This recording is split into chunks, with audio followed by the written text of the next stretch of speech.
अस्सलाम वालेकुम दोस्तों। आपको गंदम के इस सिटे पे दो प्यारे से इंसेक्ट नज़र आ रहे होंगे। एक ये वाला और एक ये वाला। इनको कहते हैं लेडी बग। इनसे परेशान होने की बिल्कुल भी ज़रूरत नहीं है आपको। ये किसान दोस्त इंसेक्ट हैं और ये कीड़े मकोड़ों को खाते हैं और गंदम को ये बिल्कुल भी नुकसान नहीं पहुंचाते, तो इनसे आपने परेशान नहीं होना।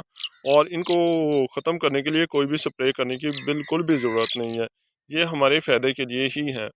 अब ये जो है ये एक बालग है और ये रोज़ाना का तकरीबन 150 के करीब जो है वो कीड़े खा जाता है। ये कीड़े से मुराद मेरी है ये जो केला वगैरह होता है वो वाले।